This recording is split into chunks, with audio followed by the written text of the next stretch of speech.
Result വരുന്നതിന് മുമ്പ് തന്നെ മുഖ്യമന്ത്രി പദത്തിന് വേണ്ടിയിട്ട് UDF ഇങ്ങനെ ഒരു വടംവലി നടത്തിയത് ശരിയായില്ല. KC വേണുഗോപാൽ മിടുക്കനാണ്. അതിനെപ്പറ്റി അദ്ദേഹത്തെപ്പറ്റി ആർക്കും അഭിപ്രായ വ്യത്യാസം ഉണ്ടായിട്ടല്ല. എത്ര പേരുടെ പേരായി ഇപ്പോൾ നമ്മൾ കേൾക്കുന്നത് കോൺഗ്രസിനകത്ത്. അതൊരിക്കലും ഒരഭികാമ്യമല്ല. ഇതൊന്നുമല്ല. ഇത് പൊട്ടിക്കുമ്പോൾ പിണറായി പറഞ്ഞ പോലെ കഷ്ടിച്ച് LDF-നാണ് വിജയമെങ്കിൽ മാറിപ്പോയില്ലേ ഈ പറഞ്ഞതെല്ലാം. അപ്പോൾ വിജയം ആർക്കാണെന്ന് വന്ന ശേഷം ഇതിനെപ്പറ്റി ചർച്ച വയ്ക്കുന്നതായിരുന്നു നല്ലത്. ഏതായാലും കോൺഗ്രസ്സിന് ഇതുള്ളതാണ്. എന്നും ഇലക്ഷൻ ഉള്ളപ്പോഴും ഇലക്ഷൻ ഇല്ലാത്തപ്പോഴും ഇലക്ഷൻ കഴിയുന്നതിന് മുമ്പും ഇങ്ങനെ തമ്മിലുള്ള ഈ അധികാരത്തിന് വേണ്ടിയിട്ടുള്ള ആ അപകർഷത്തിന് വേണ്ടിയിട്ടുള്ള മത്സരമാണ്. സുധീരനല്ല നമ്മുടെ പ്രതിപക്ഷ നേതാവ്, അതുപോലെ നമ്മുടെ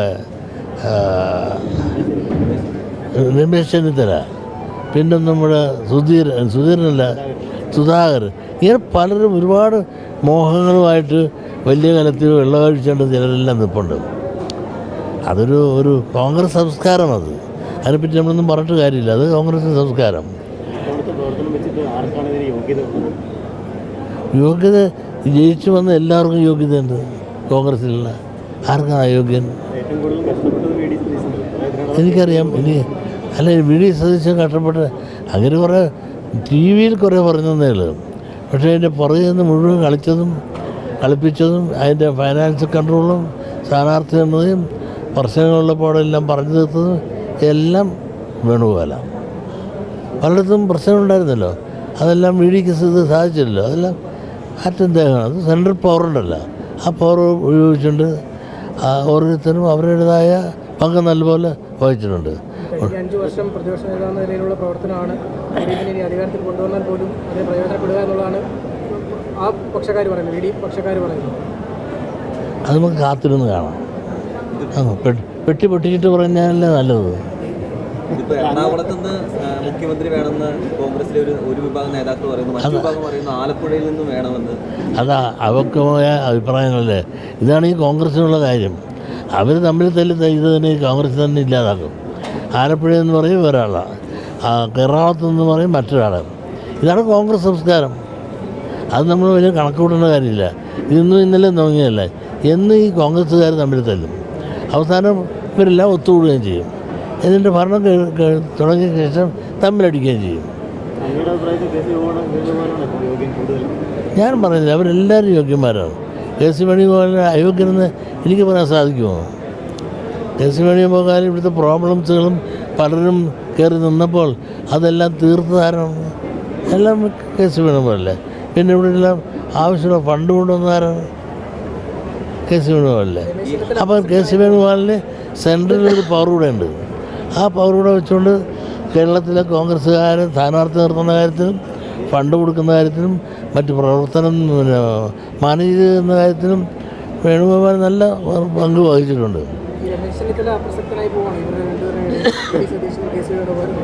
അപ്രസക്തനാണെന്ന് എനിക്ക് പറയാൻ പറ്റില്ല. അദ്ദേഹം എത്രയോ സീനിയറായ ഒരാളാണ്. കാരണം ആര് വിചാരിച്ചാലും അപ്രസക്തനാക്കാൻ സാധിക്കില്ല. കാരണം പാരമ്പര്യം വെച്ച് നോക്കുകയാണെങ്കിൽ AICC സെക്രട്ടറി തൊട്ട് കോൺഗ്രസിൻ്റെ അത്യുന്നത പദങ്ങളിൽ ഇത്രയും നാൾ ഇരുന്ന് പാരമ്പര്യമുണ്ട്. വടക്കേ ഇന്ത്യയിൽ ഒരുപാട് സ്വാധീനവും അതുപോലെ ചെലുത്താനുള്ള കഴിവുള്ള ആളാണ്. പിന്നെ ഭാഷകൾ ഹിന്ദി ഇംഗ്ലീഷൊക്കെ നല്ലപോലെ സംസാരിക്കുന്നതാണ്. ഒരു നേതൃത്വമുള്ള ആളാണ്. അദ്ദേഹത്തെ പറ്റി ആരും ഒരു കോൺട്രവേഴ്സി പറഞ്ഞ് നമ്മൾ നാളെ വരെ കേട്ടിട്ടില്ല. ഞാൻ അതിനെപ്പറ്റി ഒന്നും പറഞ്ഞില്ല. 3 പേരും കൊള്ളാം. മൂന്നാം സർക്കാർ വരുമെന്ന് പറയുമ്പോഴും അവിടെ മുഖ്യമന്ത്രി ആരാണെന്നത് പോലും ഒരു ചർച്ച നടക്കുന്നില്ല. അപ്പോൾ അങ്ങനെ അവിടെ ചർച്ചയുടെ ആവശ്യമില്ല. പിണറായി തന്നെ അല്ല അവിടെ ചർച്ച കൊണ്ട് ഈ കോൺഗ്രസ് അല്ലേ ഇടതുപക്ഷം. ഇടതുപക്ഷത്തിന് നയിക്കാനും പറയാനും അതിന് തീരുമാനിക്കാനും ഒരു നേതാവുണ്ട്, നേതൃഗുണമുണ്ട്. അതുകൊണ്ട് അവിടെ ജയിക്കുകയാണെങ്കിൽ പിണറായി തന്നെ ആയിരിക്കും.